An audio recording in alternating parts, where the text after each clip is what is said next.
Yisrael is a better person. For the mother who escaped from we have an obligation to look at his face. Why? Because Rabbi Yisrael is a different person than Reuben of Rothschild. And therefore, again, Reuben deserves another look at his case. Conversely, Reuben of Yisrael is convicted and goes to Rothschild, doesn't get a second chance. Doesn't get a second chance. Reuben of Rothschild, who escapes Yisrael, is a different man. Because he's a different man, therefore, again, his case, that's what he is going to point out. How beautiful this is when there is so much because I think one of the most difficult things, in Chutzlaritz, you have a very beautiful Yom Tov. Right? Yom Tov is uplifting, Yom Tov is magnificent. We give it a little bit more the distinction in Chutzlaritz, Kolamayit. Right? Kolamayit. And Kolamayit, it's made, anyone who's ever been in Eretz Kolamayit is young. You feel the atmosphere. Chutzlaritz is a little bit more difficult to recreate the Yom Tov on Kolamayit. It's just how beautiful is it that the Ribono Shel Olam gave us an Eretz Yisrael on the first day Kolamayit. Second day Kolamayit. First day Kolamayit, it has an Eretz Yisrael Gemara and just give us a little kedusha, a little bit of baptism, a little bit of that source of Eretz Yisrael. So how do you know, I guess? So let's remember again. The Mishnah says that the rulings of a Sanhedrin translated Sanhedrin, I guess. Sanhedrin or in Eretz Yisrael and in Chutz. How do we know this? Nandi is teaching us the Sanhedrin operates Ba'aretz and B'Chutzlaretz. Sanhedrin operates both in Eretz Yisrael as well as in Chutzlaretz. I indicate not Kamla B'Shara.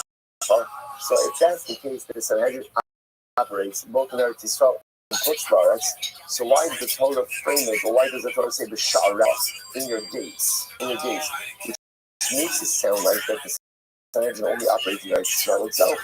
So what's going on? So in Eretz Yisrael, the way it worked is like this. Although you had the Sanhedrin or the high courts, you also have gates in every province and in every city. Right? A province is made up of multiple cities. So you have like a provincial Din or something, and then you have smaller Sanhedrins or smaller Din in each city. That's in Eretz Yisrael. In Chutzlaretz, Atamoshe b'chol plach v'plach, Atamoshe b'chol ir u'ir. In Chutzlaretz, you had the big Din, but not Din in every single city. So as I said, I just want to point out something very interesting. I'm not pointing out in the Parnassus, but we bring down the whole Sanhedrin. Parikidar Rothschild, he says, Shedanim the Pashas Eretz Yisrael, Shedanim the Pashas B'Chutzlaretz. So this is very interesting. When the city operates in Eretz Yisrael, and the Sanhedrin adjudicates capital cases in Eretz Yisrael, you can adjudicate capital cases in the Chutzlaretz as well. With the caveat, those Shiyua Sanhedrin smukin ba'aretz, Moshe Sanhedrin yes, ba'aretz Chutzlaretz. So what this means is that when there is a proportional Sanhedrin in Eretz Yisrael, adjudicating capital cases. Now that requires two things. Number one, smicha. Number two, that the Sanhedrin is situated in the Lishkas Agod, in the Beis HaMikdash. If you have those two, the Sanhedrin is able to adjudicate capital cases. When Eretz Yisrael, it empowers Sanhedrin outside of Eretz Yisrael to adjudicate capital cases. And that's the takeaway from this. Incredible. Okay, let's go back there.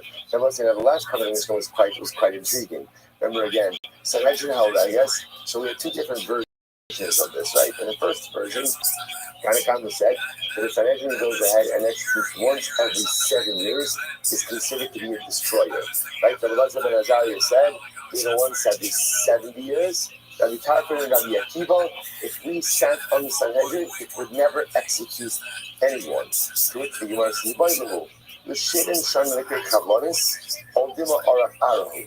So we'll say, so what does this mean? In other words, let's go with the retirement. Let's at this moment. Rabbi Elazar is saying that once every 70 years is normal. But in other words, that okay. If Rabbi Elazar is saying, listen, once every 7 years is too much, but once every 70 years that's normal, or no, even once every 70 years is too much. Which the Gemara says, take it. Okay, but we can't from the Kiva or Evil units. Once this remember again, this was fascinating. Let's exchange. So the captain on the Sanhedrin, it wouldn't execute. We would essentially exonerate everyone. Now remember again, if someone else says that's very nice, but then it could be a proliferation of murderers. Like the create a sense of lawlessness. So the Gemara says, Rabbi. So first of all, by the way, how exactly would Rabbi Akiva and Rabbi Tarfon accomplish this, right? Rabbi Akiva and Rabbi Tarfon were confident that if they sat on the Sanhedrin, they would exonerate everyone. Okay, how? How exactly would you do that? This is fascinating. So the Gemara says, listen to this. Re'isem Treifa, right? Re'isem Treifa Harag, Shalom Harag. So listen to this. They would have asked the following question. That's not a question, right? So, did you kill? Listen, right? So listen to this. It's Rabbi Akiva and Rabbi Tarfon, if they were on the base, and they would say like this. Okay, so witnesses show up. They say, we saw Reuben kill Shimon. So they would ask, tell me, do you know, was Shimon a healthy person, or was he a treifa? What does this mean? Let's say Shimon was a treifa. Let's say Reuben killed Shimon. We're actually going to do Gemaras like this. Right? Let's say Shimon was a treifa. And what's a treifa mean? Treifa means that he has a condition from which he's imminently going to die. The halacha is if you kill that, technically speaking, you're not liable to a death penalty. Now we'll have to define the scope of that just a little bit more. But in other words, what they would have said. So, okay, witnesses. You saw Reuben kill Shimon, tell me. You know what Shimon helping? Was she treifa? Yeah, but the witnesses won't be able to ask. They won't be able to answer that. They can answer that. So again, if you can't answer that, there's grounds for exoneration. Like Rav Ashi includes a shutting hara. And even if you want to say, let's say the witnesses say no, we know that Shimon was totally healthy. How do we know? They both happen to be Shimon's general practitioners, right? I don't know, does HIPAA apply after your patient dies? I don't know if it applies. Right? But the nice that they go, and they said, you know what? We're the general practitioners, and he just came for his physical the day before. We gave him a complete bill of health. So that he's 100% healthy. I Dilma, the Makom Sayed, not the Hava. Did you give him maybe where the place of Reuben when they had and stabbed Shimon, maybe he had a hole in his heart. You didn't give him a complete diagnostic, like you didn't give him an MRI or a CAT scan or whatever else. So maybe he had a hole in his heart that you didn't know about. Maybe he had some other deep physical defects you didn't know about.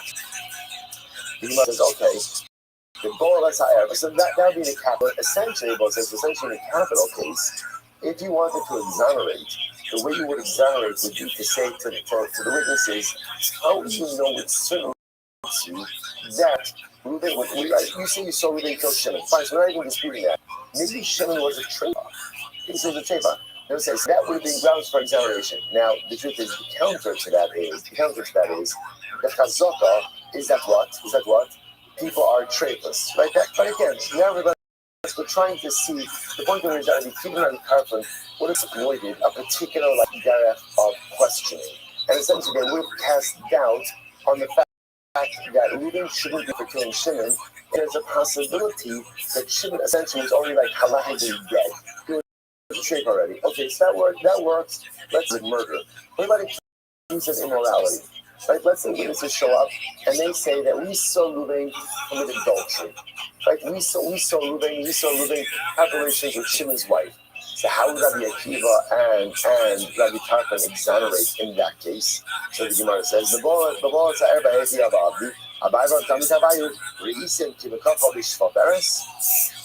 they would have said like this. They said, listen, witnesses, did you see the actual act of Bia? Right? Literally translated as two different applicants. Did you actually see Bia? Right? And it's like, you gotta be pretty up close and personal to actually see that, right? And so what I'm saying is, you might have seen a lot of stuff that looks like adultery. but did you see the act itself? Now, the Pashtos, the answer to that 9.9 out of 10 times is going to be no. No. So the Gemara says, but Rabbanon, hey, so again, that's how they would have exonerated everyone. So right in the case of murder, essentially they would have exonerated was to say, how do you know that Shimon was a whole and healthy person? Maybe he was a treifa. And in the case of Arais, they would have said, did you really see the actual act itself? And the answer to that would be no as well. That would have been grounds for exoneration. Here's the lesson. By the way, that's actually very interesting. Specific now, again, in the case of murder, so the reason we reject that line of questions, as you said, the chazaka is that a person is not a treifa, unless, of course, we know that they are a treifa. What about the case of erva? I was going to say, is that valid? In other words, maybe we should say, you know what, if you don't see the actual act of dia, maybe you can convict. So how do we ever convict someone of immorality? But Rabbanon, I think that you should know, you should because again, when you give testimony about adultery or about arayos in general, the Edom are not obligated to see the act. What are they obligated to see? Like circumstantial evidence that indicates to us that when my son acted immorality occurred. Again, where are Edom ever going to see an actual act, right, of actual arayos? Well, what are they going to see?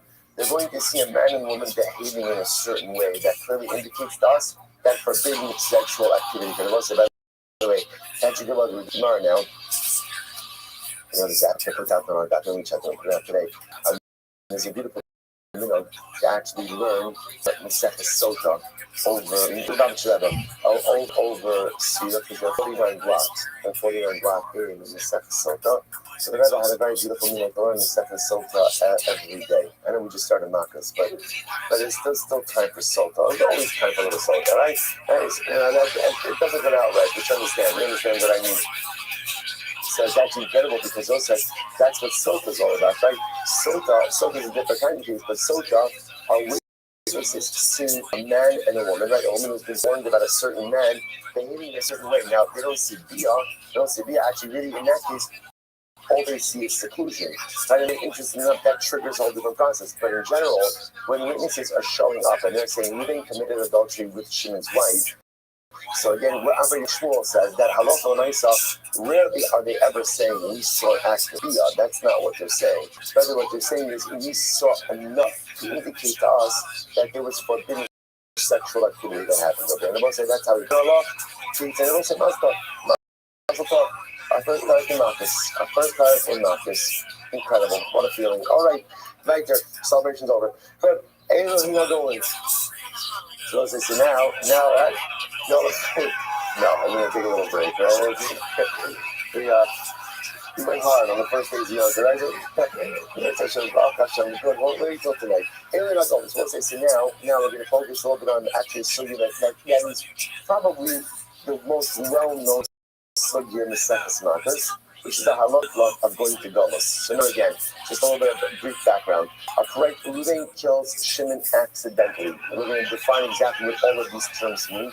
Ruben kills Shimon accidentally. The halakha is that Ruben is sent to Golos, to a city of refuge. A lot of details with this idea, all those details, that's what we're going to be dealing with. So now we're going to focus on what kind of case actually results in a I'm going to use the word carefully. It's not clear if it's obligation, punishment, or opportunity for Golos, right? Or just say right now, what kind of act results in the obligation for the killer to go to Golos? These are the following people who are sent into Golos. Ha'oled nefesh b'shgaga, right? Ruben kills Shimon by accident. So we'll say, what types of accidents result in Golos? Listen to this. So we'll say, Magdal Magil is interesting. They used to have plastered roofs, right? So how would you plaster your roof? You take plaster, and what do? You roll it, right? You roll the plaster. So Ruben is taking his roller, and he's rolling out the plaster. And he drops the roller. Again, we'll discuss the parameters. He drops the roller. The roller falls on Shimon and Shimon. Okay, so then or what happens? Ruben was lowering a barrel, right? And what happens? And he lost hold of the rope, right? So the rope snapped. Something happened. The barrel fell down on Shimon and Shimon. Reuben was coming down on a ladder. The nut slipped off the rung, or the rung broke, and falls on Shimon. So in all of these cases, Zeh Gola. In all of these, ultimately, again, Reuben is sent to God. So it looks like common denominator in all of these cases, Reuben is killing with a downward. The case of the roller that I just what we're talking about is rolling down, rolling out. He's rolling down, and the roller slips out of his hand, going in the downward motion, falls down. He's lowering barrel. The rope snaps, something happens, the barrel falls down. He's coming down on ladder, falls down on Shimon. In all cases, Reuben is killing Shimon with a downward motion. This is where Reuben is going to be subject to dollars. How and how your motion from that you have enough love. Let's say Reuben was going at a passing roof, but he was pulling the roller up, right, in upward motion, and then lost grip of the roller, right, and killed Shimon. Or how you don't look he was hoisting up the barrel, and something happened, and the rope snapped, and the barrel fell down. Or enough of the hard days, how many days? How you open the sulam? Enough of the Reuben was going up the ladder, and ultimately again, and he fell down on Shimon. The most in all of these cases, Reuben is not the Golas. Why not? Because in these cases, that occurred with upward motion. So we'll say, now we don't understand why there's this decision. We'll say it's new. According to the Gemara, is outlining the principle. Zakla, Mishnah. Kosher b'derech yiridaso, gola. The shalom b'derech yiridaso, ela gola. So also here's the general cloud. Anytime Reuben kills Shimon because of some type of downward motion activity, ultimately again, he's gola. He goes to Golas. Anytime ultimately again, it's not the derech yirida, so it's not downward, but rather again, it's an upward motion, he doesn't go to Golas. Now we'll say again, this is a technicality of this deal, so we'll say it's a very beautiful line. If you think about this line, closer to derech, we'll say what happens? What happens if halacha myself, a person is experiencing a yerida in life? Says, things aren't going well. Right?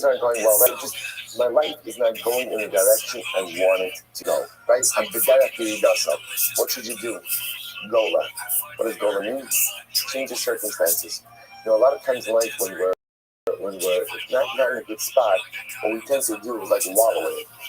You just wallow, just stay there.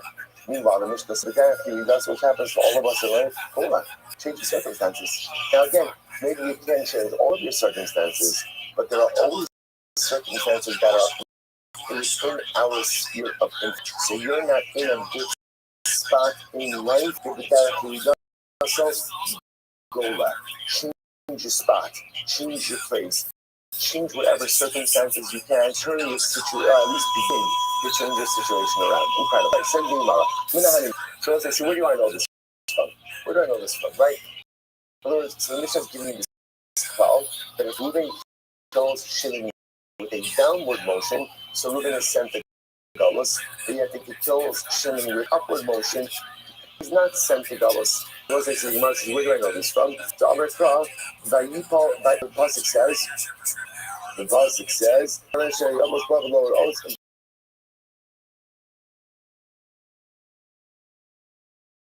Allah Vayamos, right? When the Torah describes the actor, like the pasuk in the title, Evan Shayamos, Babolos, Vayakal Allah Vayamos, Bahula only Vakishrasa. So those again, the accidental killer, the Russian uses Vayakal Allah. He falls on him. So what do you see from here? That Allah for the mice of the din of God is only visited upon one who kills someone else with downward. So we'll say it's not a logic thing, it's a pasuk thing. It's a drasha. So now we're going to unpack this.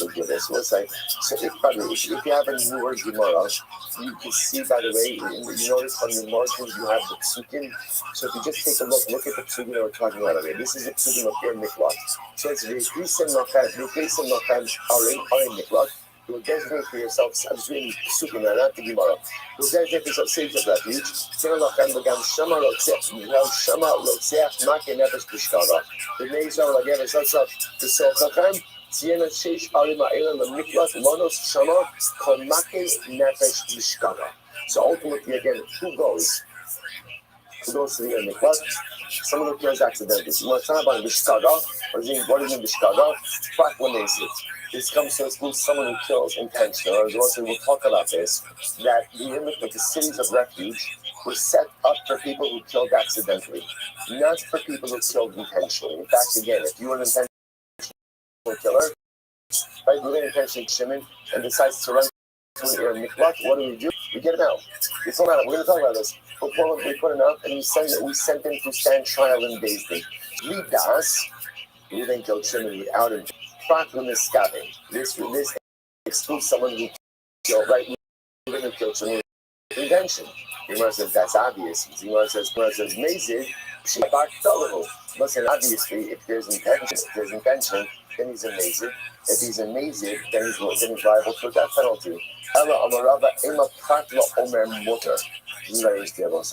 what does it come to exclude? It comes to exclude someone who says Omer Mutter. Now what's Omer Mutter? Someone can increase for Ruben tells Shimon. But when we go ahead and we say Ruben, what's going on? Ruben says, I thought it was Mutter. So this is what happens when you don't pay attention to shit. But I thought it was Mutter. Now obviously we're talking about a legitimate case. They actually thought that what he did was Mutter. Interestingly enough, but the money is like this. Even though Ruben will not be executed, right? He thinks that what he did was Mutter, he won't have circumstances, but at the same time, what? At the same time, he doesn't go to Galus. He's not sent into exile. You don't get your mitzvah in the case of Omer Mutter. Omer Abaye, Omer Mutter. Honestly, what is that? If he thinks that it's Mutter, isn't that a circumstance? An honest? Shani Omer, hold the color of the music. Now, I hold the Omer Mutter, so when Ruben kills Shimon, and Ruben says, he did it, but I thought it was Mutter, that's what we call color of the macy. In other words, it's not shogeg, right? Why isn't it shogeg? Why? Because there's intentionality. It's not massive because he didn't have mind to do something wrong. He thought it was mutter. So it's an mutter on one hand. It's color when massive, right? It's close, but not massive. It's also working. But at the same time, he also doesn't go to dollar without intention. Apart from the scabbing.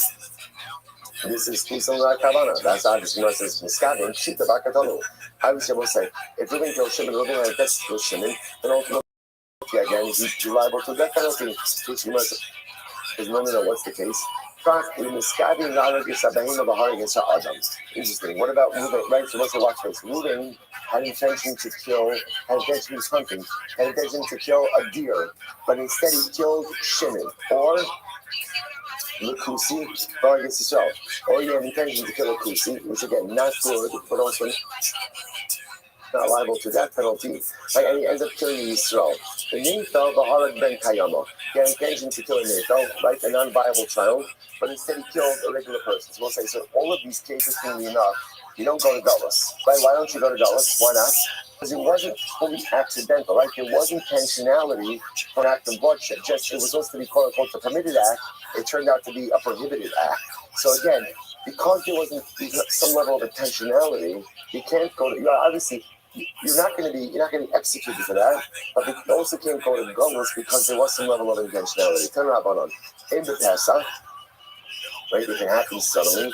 But we can in others. This excludes the case of a corner. What's the case of a corner? That's very interesting. Another scenario. Ruben is walking with a knife, an outstretched knife, right? Why? Like he's always told him don't run with scissors. He's having some mother issues, right? So he's deciding, my active rebellion, I'm walking around with outstretched scissors. Right? That's what he's doing. Right? So the Mesa says, now again, he's just walking like that. What happens? He comes around the corner, Shimon comes around the corner, and he ends up killing Shimon. Now again, he didn't have intention to kill Shimon, right? He's just holding an outstretched knife. That's what was happening. So you will say, so the Mesa, in this case over there, he's not going to go to Dulles. Right? Why won't he go to Dulles? Because at the end of the day, there was some level of intentionality. You can't say that this is totally accidental. On the other hand, this is not going to be executed because he didn't have intention to kill Shimon. Below Ava, without animosity, Prat Lissone. This comes to exclude ultimately again enemies. We'll talk about this more. At Lamaisa, again, if there's pre-existing beef, between between ultimately again Reuven and Shimon. We'll see what to do with that, but Reuven will not go to Gullus. Hadapol, Shadap Obagufo, O Shikhi, O Ishlich Alav. Ultimately, so he's talking about a case where either Reuven killed Shimon by pushing him, by pushing his body against him, or that Reuven was thrown upon Shimon and killed him like that. We'll talk more about that as well. Lahabi Yerida, so the man says, oh, Ishlich Alav, Lahabi Yerida, Shitzorech Aliyah. This comes to exclude the case. We'll talk about this moment of going down, Yerida, for the purpose of going up. Below Sidiyah, without intention, or I should say, below Sidiyah means without intention to kill. Not from the scabbing. Letzad Zeh, below Letzad Acher. So imagine for a moment, moving to a rock, like his intention was to throw it to the left, but it went to the right and it ended up killing. So what you begin to see, he did not have intention. Having results, so it's to a case where he intended to throw for 2 hours, and instead it went for 4 hours. So what we need to see is a theme. What's the theme over here? When does Reuven go to Gullus? Essentially, when you do your total accident, right? What you begin to see is any single Reuven had some level of intentionality. Some level of intentionality. Even if his intention is to kill an animal, but he killed a person. They throw a rock 2 amas and it went 4 amas, right? He rounded the corner, didn't realize what was on the other corner. If there's some level of intentionality, of course, does not rise to the level of intentionality to make a chayiv nisa, but it will preclude him from going to Gullus. Gullus is only like exile, spirit niflat is only for someone who is a full and complete shogeg. If there's any level, even a little bit of some level of intentionality, no Gullus. This is also these are the details that we're going to continue to kind of flesh out as we go forward. Let's just do a little bit more, then we'll stop. So when it says Dayar, so ultimately, again, it's interesting. The way that the Torah phrases this is where all of this happening in the forest. So let's say, so it's not a case, the kind of case of accidental death. Reuven is going ahead, chopping wood in the forest, and what happens? So then we'll see, somehow he ends up killing, whether it's because the axe head flies off, or because a splinter of wood flies. But the paradigmatic case is where it's happening in a forest. So the Gemara says, what forest? By forest. So the Gemara says, Naya,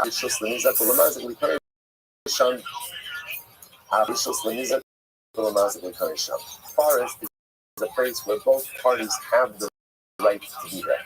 For Allah said, just as the forest, again, Reuven and Shimon are permitted to be there, so too, again, the only time that he is Gullus is that both parties have a right to be there. For example, if Shimon comes into Reuven's property uninvited, happens to Shimon, so Reuven is not liable for that, right? Or conversely, if Reuven goes onto Shimon's property, that's not fully accidental. It would be an accidental death. A number of factors have to be, so the moment we've established zero intentionality. And number 2, it has to be an area where both parties are permitted to be. Next. So we'll say, so now this is an interesting case here. Are you over the Sulam? The Nishmat Hashtiba Mitachtav, Minafla Bahargo, Mahu. We'll say, watch this. Let's say Reuven is going up on a ladder. And what happens? The run buckles underneath him, and therefore again he falls down onto Shimon. Now we'll say, so the Gemara says, Nahu, what is Mocha in this case? And we'll say, now what's unique about this case? What's unique about this case? On one hand, which direction is Reuven going? Up. But yet, how does he exert his force? Down. So the Shaila is, so now let's say Reuven falls down on Shimon. So what is it? So what do we say in the Mishnah? If Reuven kills Shimon with an upward motion, no Gullus. Downward motion, there is Gullus. So what do you do in a case like this, where on one hand, his intention is to go up, right? He's going up the ladder, but it's a downward motion that caused the breakage of the rung that caused him to come down onto Shimon. So what do you do? Because it was like, the paradigmatic case of the ladder, where he would go to Gullus as well. Let's back in that case.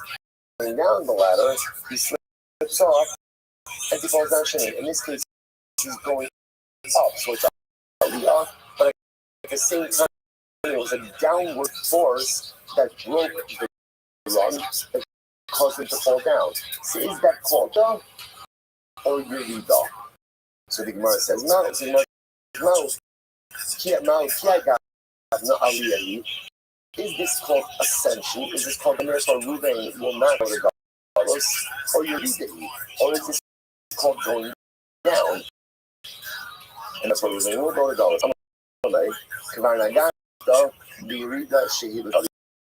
So again, it says, okay, we've touched on this already. We've touched on this already. This is the case of Rida Mitzorah Avi. So this is going down, this is going up. Right? Kind of case. Since the breakage of the wrong force, this is called Rida, this is called descent, this is called going down, and therefore halacha l'maisa, you'd be chayiv. Now, whether that's the halacha, I have to see. That's the Gemara wants to suggest right now. No, we're not finished. The Gemara says, this is the rule. Kosher, you does a dollar, you does a dollar. So we write the Mishnah say, what was the rule? Anything, anytime that you kill someone in a downward motion, goes to Galus. Not in a downward motion, doesn't go to Galus. So you might say, you does a la. So when you say going down, what does this come to include? Lav la asuye ki agadno. Doesn't it come to include this case? Of again, when I'm going up the ladder, Ruben's going up the ladder, but again, it's sort of downward that causes the wrong to break. And we see ultimately again that it's chayiv. Which means, no, my love la asuye ki agadno. We're chayiv. Kosher v'derech yiridasim imai. What does kosher v'derech yiridasim come to include? It says, my Elasuye cuts up. It comes to include the butcher. We'll say, what's the butcher case? So the pashtus, the case of the butcher sounds like where a butcher is what do you call it?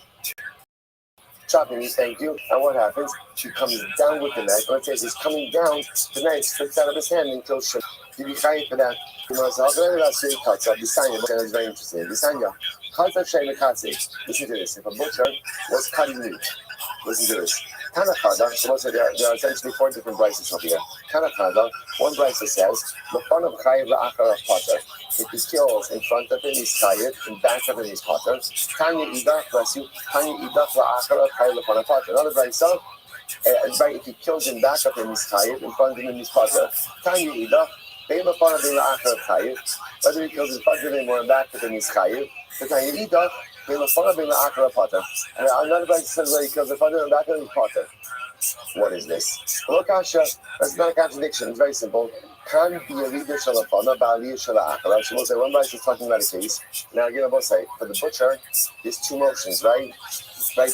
When he chops meat, what is he doing? First, he goes up and then he comes down. So again, can be reader shalafana. So the brisa says that he's chayiv in front of him. That's talking about where he kills in a downward motion right in front of him. And the verse is when he's pulling the knife in back of him, right? In the upward motion, back of him. The second verse is talking about a case of where the aliyah is in front of him and the reader is in back of him. Can be a reader shalafana the shalachara. Also, right, the third verse is talking about again where the reader is in front and in back. Can be aliyah shalafana the shalachara. So what's I so it's really actually very simple. In the butcher cases, when is the butcher going to be $5? When he kills with the downward motion of the knife, but if he kills with the upward motion of the knife, wherever that upward motion is taking place, again he's going to be Potter. Incredible. So let me click on this. So again, we're still focused up here. Ruben's going up, right? And when he presses down on the rung breaks and he falls down on Shimon. So that's what we call aliyah or Yerida Mitzorah aliyah. There is downward motion, but the downward motion of going up. So how do we look at that? Is that called ascent or is that called descent? When the nafkamin is big, right? The nafkamin is big. Why? Because if it's ascent aliyah, he's not chayiv galus.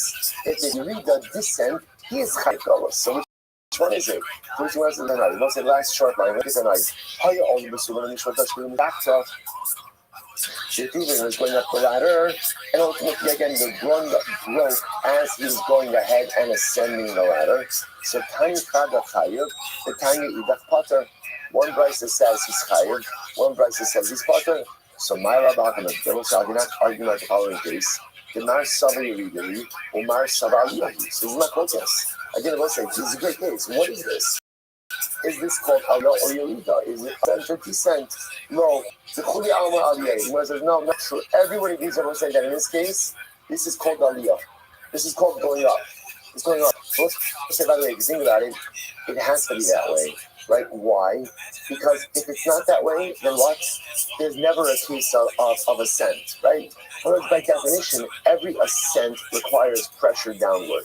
If you're going to say that any ascent, right, that ultimately again what we call Yerida Mitzorech Aliyah, or Aliyah, yeah, Yerida Mitzorech Aliyah, that when essentially when Reuben goes up the ladder and he breaks the run because he's pressing downward. If that is called ascent, then the Maisa, there's no case of us.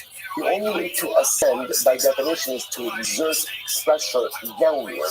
So we want to say it has to be that that's called the case of Aliyah, and therefore, again, if Reuben were to go ahead and go up the ladder, break the run, as he was ascending the ladder, fall down on Shimon and kill it, and he would not go to Galus. That's called Aliyah, not Yerida. It has to be that way. But all cautious, what do you do with the two Brises?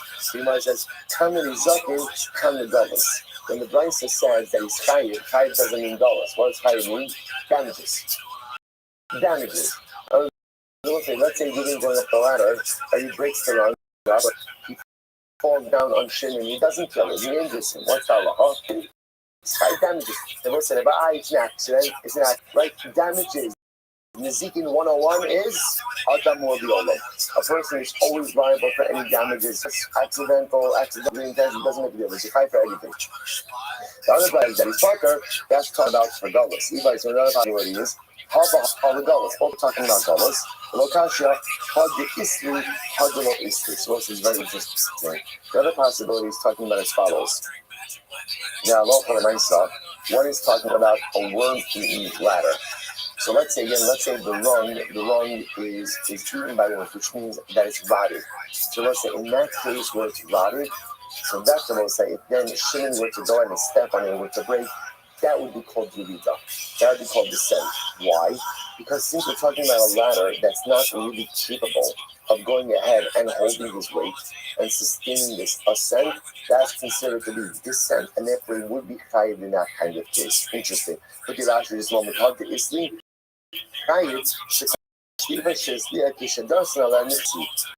It's understood whenever you have a run, what's going to happen? It's going to sag. By definition, that is called descent. So Nisrata Silamata, in Lo Hislia, in Kan Irida. Incredible. Or the other possible location, anybody say Mahaba Dorisli, both you're talking about cases of ladders that are not eaten by the worms, the Lokashia, Hadaloma. One is talking about a case where the run was properly fastened in place, and one is where it wasn't properly fastened in place. Meaning what? If it was properly fastened in place, that's a proper ladder, and therefore, if the run breaks, as Reuben is ascending, that's ascent, and ultimately, again, it's that high dollar. If it wasn't properly fastened in place, descent and Reuben will be high. It sounds like what the thing is like this. That if Reuben is going up the ladder, in a regular case, meaning that the ladder is a proper ladder, right? It's not worm, it's not rotting. He's going up the ladder, and now as he's going up, he snaps. Even though one rung being snapped, why is it snapping? Because of the downward pressure, and we don't look at that as descent. But then we only view that ultimately again as ascent, and therefore Allah so Reuben would not go to graduation. I'm not saying hands around pasking, but listen to this. So the Rambam says there's no close will say here it is. Here it is. Haya Olam Basulam, the Nishmata Shliva Mitachas Raglav, the Nasa Nisa.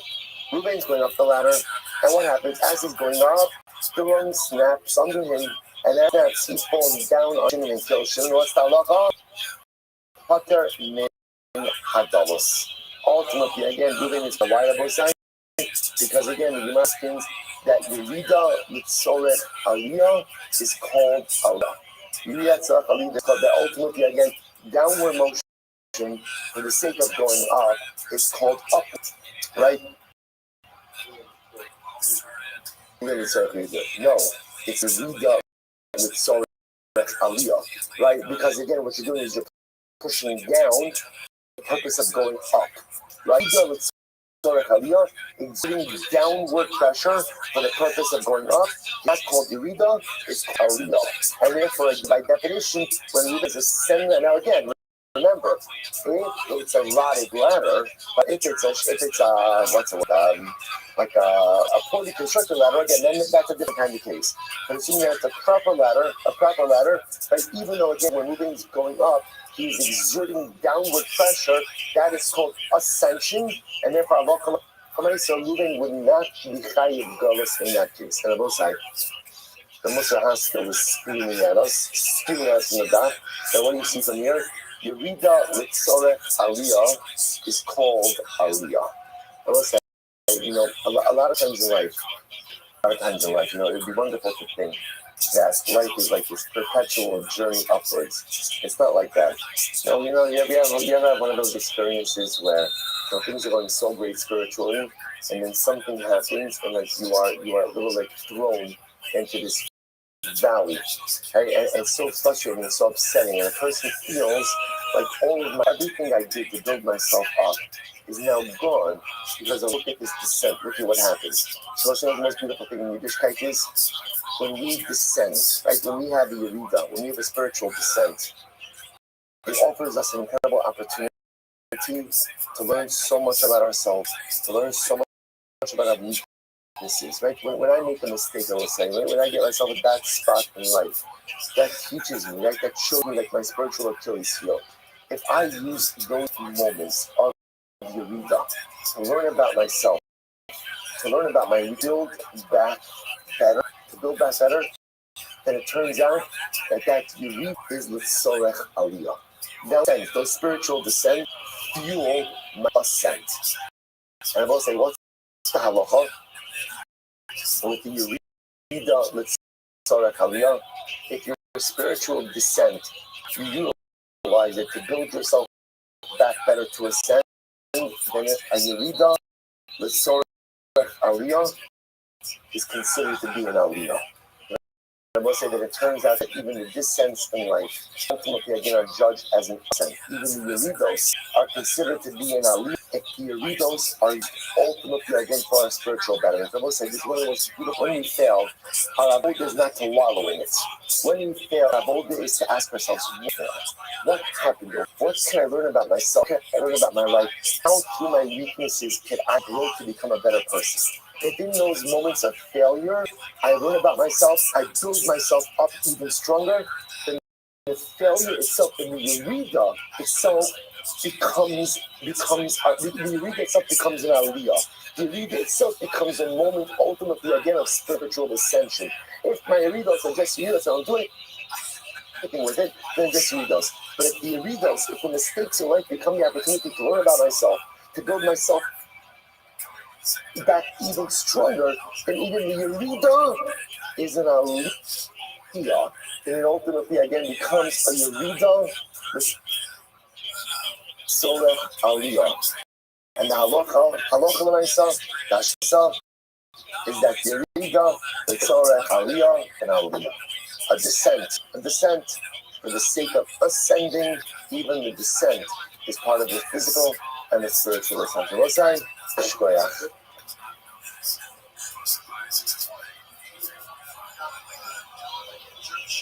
All right, guys, have a good night, everyone.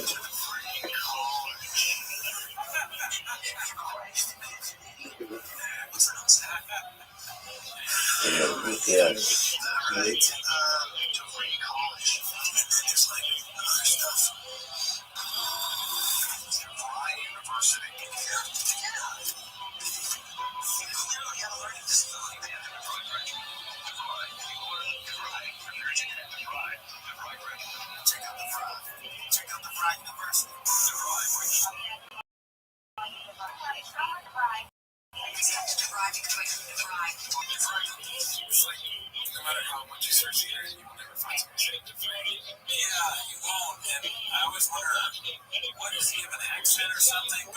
All right, so we'll say, good morning. Let us begin by thanking. all of our sponsors for this morning's share the thing. Our annual Tamil sponsors, the Tosin Mishpacha Eretz Yisrael. We're dedicating all the Shul and Joshua to this host. The Solar Levels for Ad Yisrael. Our Tamil sponsors for the month of Nisan, Haba, Lina, Toba, Paul Pollack, the celebration of the Nisan birthdays of his wife Kathy and his granddaughter Tikva Esther, and on the birth of a grandson to Ida and Jeremiah Polish of Indianapolis, Indiana, Mazel Tov, and Mazel Tov.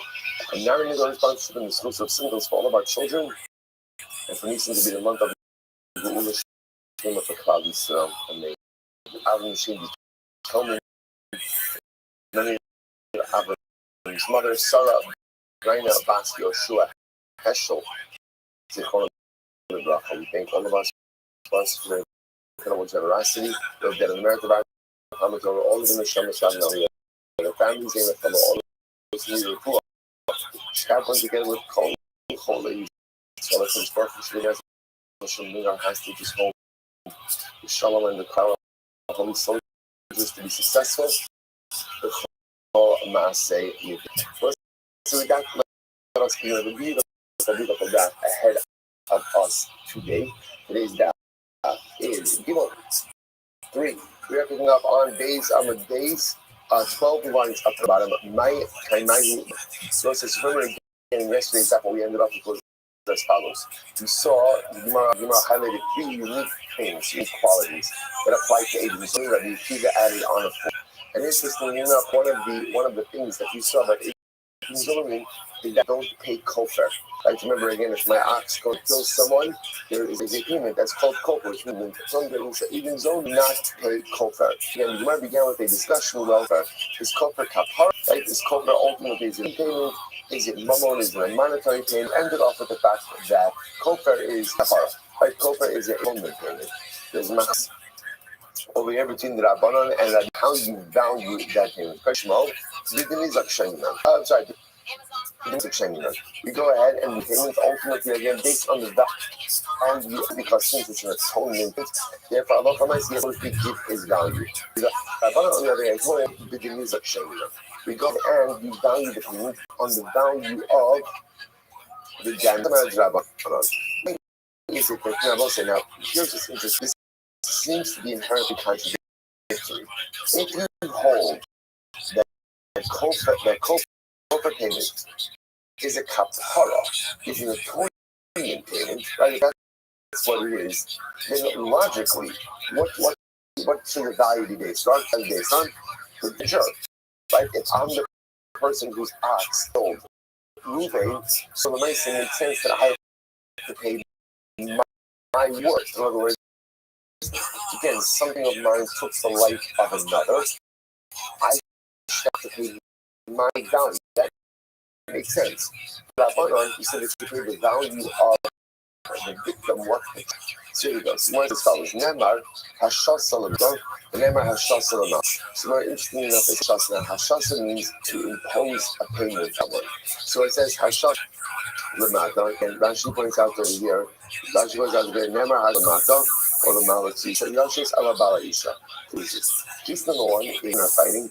And Ruben goes ahead and bumps into pregnant women, causing the miscarriage. So the Torah explains that halakha l'ma'aseh, the Ruben, the perpetrator, has to go ahead and pay for the miscarriage. Now what does that mean? He pays a value. Pays value. Now what's the value? The value is the value of the victim, right? The difference is not if the woman is pregnant, if it's not pregnant. So Ruben goes ahead and has to pay that amount. So if the Torah uses the word hashasa, which means we impose a penalty, or we impose a penalty upon the perpetrator of the damage. So you must be Mala halon b'dinizot upcoming. So it says hashasa by the damaging of a pregnant woman. It says hashasa by kofar, just like hashasa by the pregnant woman. Everyone agrees to the nizak shemin. We evaluate damages based on the value of the victim. Shem and hashasa. So when it comes to valuation of damages or valuation of kofar, we do it by the value of the victim. Okay, so Rabbi Shmuel, in us that we don't ask Rabbi Shmuel who holds again that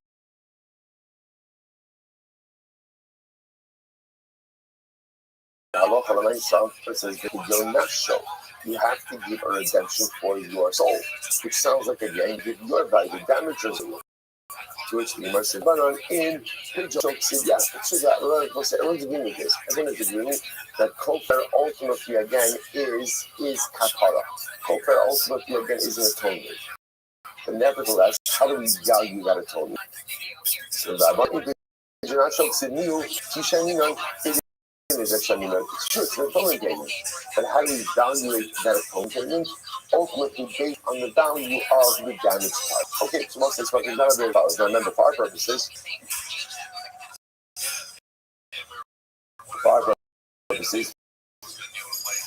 ultimately what comes out is we need two pieces of information. Number one, agent zoning don't take over. So for example, just illustrate the case. Agent zoning shopping days, what do we testify to? They think that we saw Ruvain's ox kill Shimon. It turns out, the second time we show up, we couldn't have seen us at that kind of agent zoning. Don't do reciprocal punishment. No reciprocal punishment over here. Why not? Because we've established this kapara is an atonement period. So it doesn't to impose an atonement upon the agent. Why? Well, they didn't do anything. They did something. They testified falsely, but they didn't do anything in that. They didn't kill anyone. Their ox didn't kill anyone. So therefore, you can't impose an atonement payment on someone who has not committed the infraction. That's our purpose. Now, having about anything aside, there's another raging machlokes about how do you evaluate the kofar payment. That Yishmael said, as the massive shame. So living the owner of the ox will pay to share like the baby heirs. Ultimately, again, without moving value. There's no value. It's an atonement payment. And again, Rabbi, no, but the mizak shame, the payment ultimately again is in accordance with the value. So that machlokes is historia. We're not waiting too much right now. But our purpose is not even zoning is what we're focusing on. Good next. We can't evidently. Even zoning doesn't evidently. Now, what does this mean? Remember again, halacha nice is witnesses, one of two show up. And what do they say? We saw steal from Shimon. Now, Ruvain does not theft the theft. In general, steal and don't have the money to pay that plus halacha. This is an evidently. So they're testifying against Ruvain that he stole. Ruvain doesn't have the money to pay back, which means under these circumstances, Ruvain as an evidently. Okay. So the halacha is, it turns out that they made it to 18 someone, you don't impose reciprocal punishment, they're not sold as evidently. When I say Sabra Hamina or Neymar, so Hamina say, when is this so? Honey, that's ultimately again when Reuben himself had money. Reuben himself had money, so Reuben himself would not have been sold as a slave. You go, the evil on his God, they will not know his God. So since ultimately again, Reuben himself wouldn't have been sold because Reuben has money to pay back. So that's stolen out. So again, to the agent wouldn't be sold as well. Okay, about hatred, the less they listen to this, but the Ramuna wants to suggest have money, right? And if would have been sold,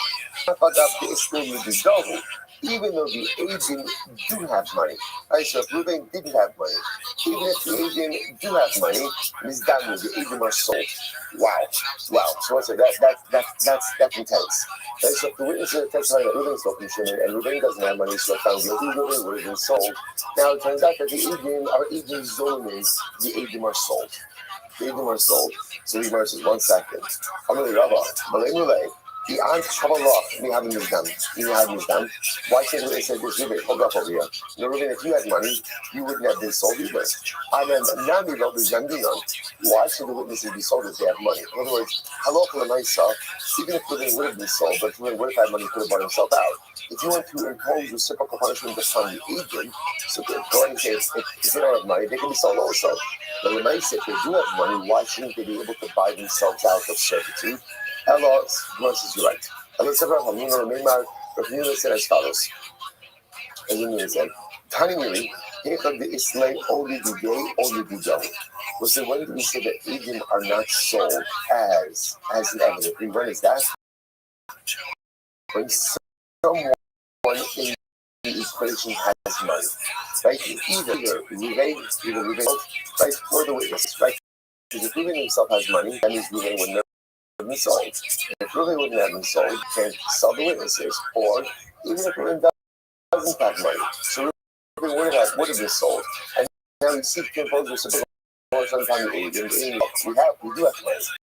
So again, we're happy. We're willing to pay.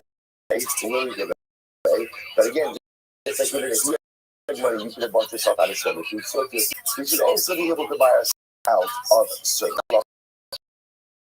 So this, the less Lord live the day, the Lord live the dough, Mizdabri.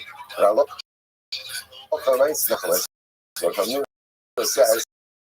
says, but when neither Ruvain nor the Eden have money, what's the halacha? Two witnesses are sold. Incredible. Right? So the case where no one has money, right? Ruvain doesn't have money, the Eden don't have money, no one has money, which means that Ruvain would have been sold as an evidence. And witnesses don't have money. Either in that case, they would be sold into servitude. That's not how we know. Now again, I'm going to say no.